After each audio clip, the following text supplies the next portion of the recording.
പരപ്പനങ്ങാടി ചാപ്പപ്പടി ബീച്ചിലാണുള്ളത്. ഇവിടെ വൈകുന്നേരങ്ങളിലും രാവിലെകളിലൊക്കെ വന്നു കഴിഞ്ഞാൽ വളരെ ഫ്രഷ് ആയിട്ടുള്ള മീൻ നമുക്ക് ഇവിടുന്ന് ലേലം വിളിച്ചെടുക്കാൻ കഴിയും. അതും വളരെ കുറഞ്ഞ തുകക്ക്. ഇവിടുത്തെ കാര്യങ്ങൾ എങ്ങനെയൊക്കെയാണ് എന്നുള്ളത് ഇവിടുത്തെ സ്വദേശി തന്നെയാണ് ഗഫൂർക്ക, മത്സ്യത്തൊഴിലാളി കൂടിയാണ്. ഗഫൂർക്ക, എങ്ങനെയൊക്കെയാണ് ആ ഒരു ലേലം വിളിയും ആ ഫ്രഷ് ആയിട്ടുള്ള മീൻ ആളുകൾക്ക് കൊടുക്കുന്നതൊക്കെ? ഇവിടുത്തെ ലേലം വിളി എന്ന് വെച്ചാൽ ഈ ആസ്തി ഉണ്ടാകുമ്പോഴും കുറഞ്ഞു കഴിഞ്ഞാൽ അത് പൊതുജന മധ്യത്തിൽ കൊണ്ടുപോയിട്ട് അതിന് ലേലം വിളിക്കും. അത് കൂടുതൽ ആരാണ് വില പറയുന്നത് അവർക്ക് മാത്രമേ അതിന് കിട്ടാറുള്ളൂ.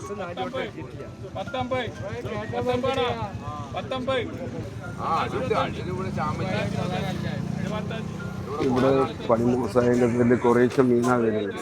ഈ മീന് സിറ്റികളിൽ നിന്നും കിഴക്കൻ മേഖലകളിൽ നിന്നും ഒരുപാട് ആൾക്കാർ ഇവിടെ വരുന്നുണ്ട്.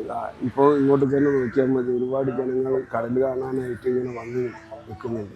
ഇവർ ഈ ഫ്രഷ് മീൻ കാണുമ്പോൾ അവർ നമ്മളെ അടുത്തേക്ക് വരുമ്പോൾ അതൊന്നും വാങ്ങിച്ചു തരും, അല്ലെങ്കിൽ അവരായിട്ട് തന്നെ അത് ലേലം വിളിച്ചെടുക്കും.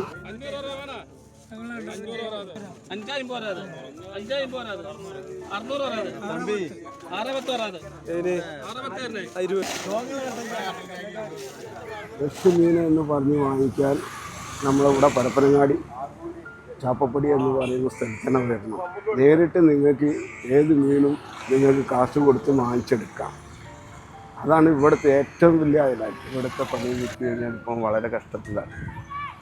എന്നുവെച്ചാൽ സീസൺ പണി കഴിഞ്ഞ് സീസൺ പണി വരുമ്പോൾ മാത്രമേ മീനുണ്ടാവുള്ളൂ. അതൊരു 3-4 മാസം മീനുണ്ടാവും, അല്ലാതെ സ്ഥിരമായിട്ട് പണി ഉണ്ടാവില്ല, മീനും കിട്ടില്ല. ഈ ടൈമിലൊക്കെ നമ്മൾ സ്വർണങ്ങളും മറ്റുള്ള ഉപകരണങ്ങളും പണയം വെച്ചിട്ട് അതിൽ നിന്ന് സമ്പാദ്യം കണ്ടെത്തിയിട്ടാണ് നമ്മൾ അടിമാടിക്കൽ. ഇപ്പോൾ എന്ന് വെച്ചാൽ ഈ വലിയ ബോട്ടുകളൊക്കെ കെട്ടിയിട്ട് ഇത് ഏകദേശം 1.5-2 മാസമായി, 2-2.5 മാസമായി പണിക്ക് പോയിട്ട്.